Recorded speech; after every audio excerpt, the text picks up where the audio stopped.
তিনিটা বিশেষ গুৰুত্বপূৰ্ণ সিদ্ধান্ত আপোনালোকক জনাব খুজিছো।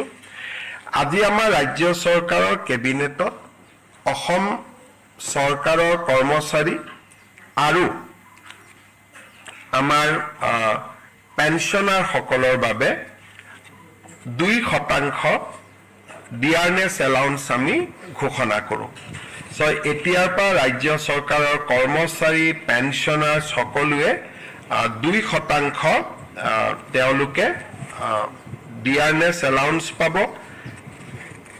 1/1/2025 পৰা ই কাৰ্যকৰী হ'ব।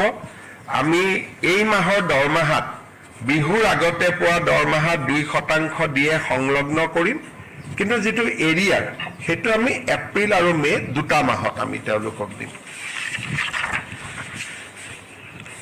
আজি এটা কেবিনেটত সিদ্ধান্ত গ্ৰহণ কৰা হয় যে অহা প্ৰথম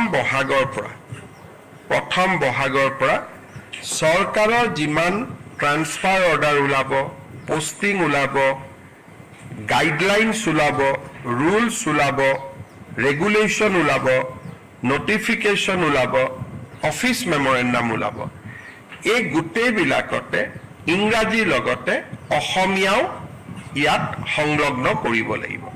তাৰমানে দুখন নটিফিকেশ্যন ওলাব, এখন ইংলিছ, এখন অসমীয়া। কেছ হলে, লিগেল প্ৰব্লেম হলে সি ইংলিছখন মান্য হ'ব, কাৰণ লিগেল লেংগুৱেজৰ কাৰণে ইংলিছখন।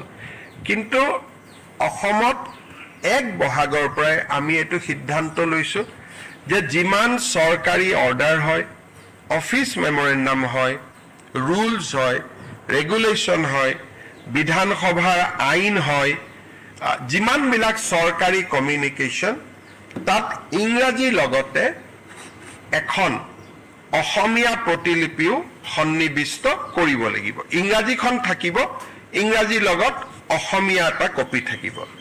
বৰাক উপত্যকাত বেংগলী থাকিব, বিটিআৰত বড়ো থাকিব অতিৰিক্তকৈ।